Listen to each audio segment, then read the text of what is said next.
What's up, guys? Spin Firearms here, and pardon me for the setup, but we gotta make it work. Today, we're gonna be comparing other setups to the Glock 36. As always, once I get a new firearm, usually the second or third video is a video just showing you its size. And the way we do that is compare it to other handguns that are pretty popular that people might have. At this time right now, it's gonna be handguns that I currently have with me, so we're gonna go over it. Another thing I'm going to start doing more on this channel is you guys recommended knife reviews. And I have a bunch of knives that I've never reviewed. I'm not going to do single videos, but I will throw them throughout the videos to come. So anyways, to come, we have a couple right here. This is one that I got in Sedona, Arizona, made by a tribe in the area. Absolutely pretty dang cool. Super sharp. Comes with a nice little sheath. Not sure what you would use it for. I just got it more as like just a knife to have because it's cool. Then I just got this recently. What's interesting about this is they messed up my order, so they sent me two. So I ended up with two of these things. Pretty cool, just a little small knife that comes with a holster for it. There's a sheath, and check that thing out. Just a little tiny poker, mail opener, whatever you want to do with it, it doesn't matter. But if you guys have seen the video from yesterday, I got this for $225 used. You look on the inside, it still has all the copper Loctite and lubricant.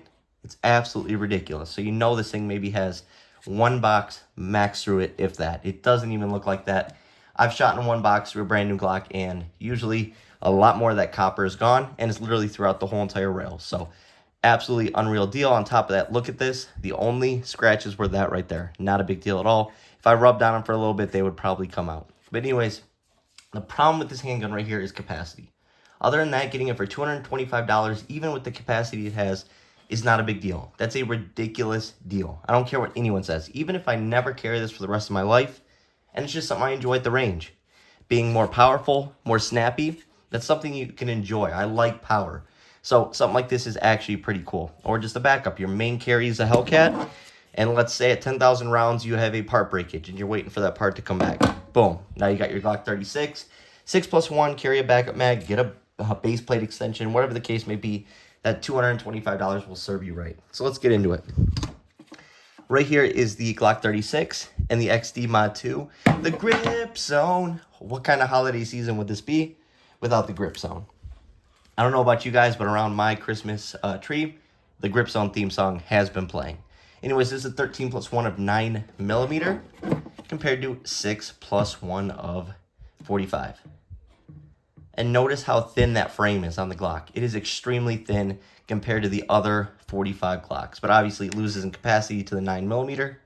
What this is for is basically it was a handgun to compete with 1911s and stuff like that, due to them being short on capacity and being hammer fired. This is your semi-automatic version of it. And sorry about my throat. Still recovering from something. Glock 27. This setup's going to beat it a lot because that's 11+1 of 40. The Handgun Group base plate cannot be beaten it when it comes to Glocks. It just can't. That's 11+1 of 40 versus 6+1 of 45 on the right.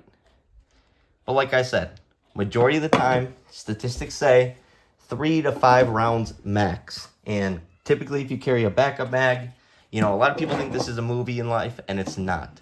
Anyway, 6+1 on the right versus 15+1 on the left. You get a whopping 9 rounds more out of the Hellcat Pro in 9mm. And it's thinner.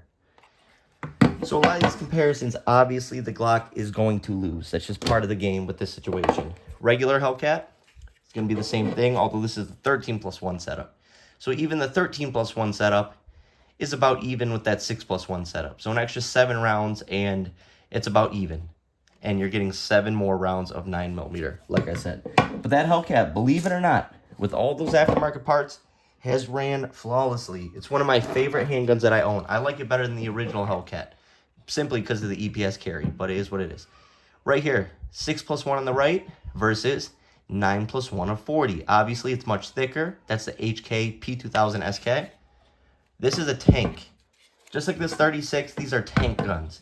They're not like these super light, finicky handguns like the Ruger Max 9 and stuff like that. Even though I like this gun, there is no comparison on what is going to last longer. Zero. You would never put your money on the Max 9, ever. Not a day in your life if you shot this thing. So, pretty interesting comparison. An extra 3 rounds out of the HK while being a little bit longer and quite a bit thicker, actually, we will say.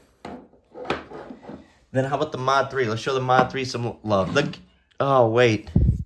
I thought I'd noticed that it looks so plain. I mean, come on. Just give us that grip zone. All right. 16 plus 1 out of the Mod 3. I love the Mod 3. I think it's a great handgun versus 6 plus 1 on the right. 10 extra rounds out of the Mod 3. 10 extra rounds. That is crazy. But like I said, I didn't buy this for capacity. I didn't buy this as a handgun that, you know, can compete with everybody. I bought it because it's $225. It's a Glock, and it's something I want to review over here on this channel, and it's something fun at the range. We've already put rounds through it, 100% reliable, not a single problem. It's just a fun shooter. It's snappy. It's fun. 6 plus 1 on the right versus, this is the XDM. That's going to be 13 plus 1 on the left of 9mm. So an extra 7 rounds, being a little bit thicker for the XDM. And obviously, it's going to continue to lose almost every single battle. It is a single stack 45. When you have a grip this thin that is 45, it's going to be like your XDSs. It's going to be like your Shield 45s. It's going to be like your Car 45s, right? They're going to be taller, skinnier, with lacking capacity. But for some people who live in, you know, Hawaii or, you know, wherever, a mag-restricted state, something like this can come in handy for you. You know, more power for capacity. I get there's 9 rounds like that Glock 27 there. So there are better options. But some people just love 45, the testing of 45, and the reliability of 45. So I 100% get it. Then we'll do the Sig Sauer P365 XL. And yes, I call it the Sig Sauer because it puts a sour mouth in my taste every time I look at it. Because this is one of the ones that cause problems. But ever since we had it fixed, not a single issue. 12 plus 1 on the left versus 6 plus 1 on the right. Relatively comparable in length, a little bit thicker for the Glock, but as you saw, it does lose the comparison, which is sad. But in the terms of reliability, this wins. Kid you not, it will win. The Ruger EC9S, one of my favorite carry guns, one of my first carry guns. Love this thing. Do I carry it anymore? No, I don't, but I understand why people do. It's like an old faithful. Something you've relied on for years, something you've enjoyed, something that was affordable when all you can afford was a $250 handgun. So I get why people still carry it. 7 plus 1. I brought mine to Newark, New Jersey when I went to UFC 302 this year. I just trusted it. 6 plus 1 on the right, 7 plus 1 on the left. So it even loses to the dang Ruger. But would you take 7 plus 1 of 9 or 6 plus 1 of 45 if you could only have one of these setups? So these are all questions you got to ask yourself. Could I carry this all day, every day, and be happy? I honestly think yes. I think I'd feel just fine. I wouldn't feel outgunned. I wouldn't have EDC anxiety like a lot of the people have nowadays. It just wouldn't happen. Springfield Armory Echelon. Sorry, guys. Messed that up pretty bad. This is the 4.0 Compact. And if you're wondering why so many Springfields on the table, we're going to be doing a Springfield shooting review. Comparing all the Echelon to all my other Springfields. See what I like the best in terms of how they shoot, because I'm a big fan of the Echelon. Love the optic system. 6 plus 1 on the right, 15 plus 1 on the left of 9mm. But once again, you got to look at how thin the Glock 36 is. And the Glock 36 is 6 rounds less than your Glock 30S, but at the same time, it weighs 4 ounces less, which is pretty interesting and is much thinner. Glock 26, you know there had to be one. 10 plus 1 on the left, sorry guys, with that extended base plate. So typically, it would sit down to here even. It would sit flush with the back of this. So 10 plus 1 on the left versus 6 plus 1 on the right. It's not even close. Shorter with 4 extra rounds, and that's a longer base plate than normal. Absolutely crazy. And if you guys are wondering what this is my new budget everyday carry bow. And if you guys are interested in checking on it, I just put a video on that out recently. Sorry guys, I just woke up, so I'm still waking up a little bit. And then on top of that, what I do want to say is I have a Glock 27 and a Glock 33 ported build you have to stay tuned for. I'm building a budget 33 and 27 from scratch, and I have these awesome ported barrels that I bought for it, and you guys are going to love it. I bought used upper. I bought all OEM Glock parts, and it's going to be relatively affordable, probably sitting around $700 or $650 for a full ported build with night sights. So stay tuned for that, guys. You're going to like it. Glock 36 on the right, 6 plus 1 versus the FNS 9C. That's going to be 12 plus 1 on the left. One of my favorite handguns.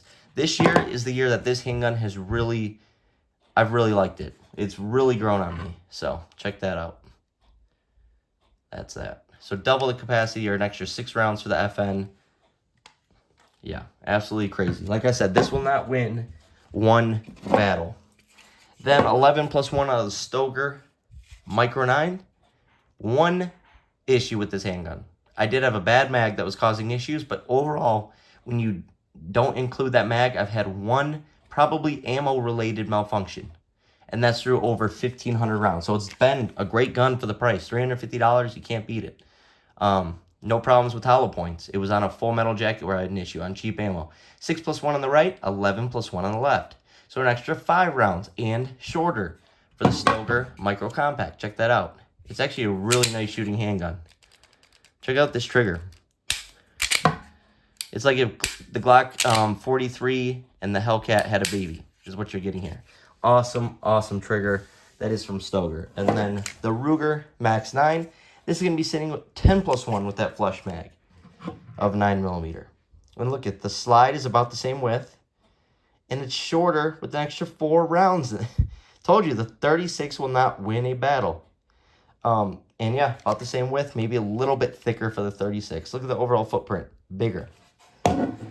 So what do I take from this? It's exactly what I knew already. The 36 was not meant to get the most capacity of 45. The problem with 45 is you have a relatively large bullet, right? Let me see. You have a huge bullet. So if you double stack them, it's going to be wide. It has to be. Even if you staggered stack them, it's got to be a wider gun. Plus, you have to build out on the frame and build out on the slide. It can only be a certain width. So overall, I didn't think it was going to win any comparison battles, especially with the mag technology nowadays. But what I did realize is it's about a little over 1 inch wide frame for a 45. Like I said, some people love this gun. Some people swear by it. I kid you not. I know somebody who will go to die on a hill for his 36. That is the greatest shooting handgun. It's the best way to go. It's, the best compromise in terms of weight, size, and capacity. Sorry about that noise, guys. But overall, just a great, smooth shooting handgun. Comes with a rail, 6 plus 1. You can get a base plate that sits about here to make it 7 plus 1. That's 8 rounds. I feel fine when I carry my Ruger, my CZ P10M.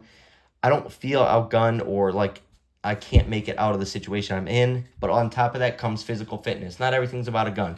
It's physical fitness. It's strength. It's situational awareness. It's about not going to neighborhoods that have more crime. It's about not going to places that you're more likely to have issues. It's about stepping on someone's toe in an accident and being the first to apologize instead of letting your ego win the battle. That's what it really comes down to at the end of the day. Capacity is one thing, but when you have good training, a good reliable handgun, good gear, good defensive ammo, you can make 6 plus 1 work, especially out of a flat shooting Glock 36. We will be doing the comparison against the Glock 30S because they use the same slide. Obviously, the 30S just has a wider frame and ends up having a little bit like something like 4 ounces extra on it, which is very interesting. But Glock 36, I love it for $225. You can't beat it. If it's reliable, it's a great gun to add to the collection. Hope you guys enjoyed the video. Thanks for watching.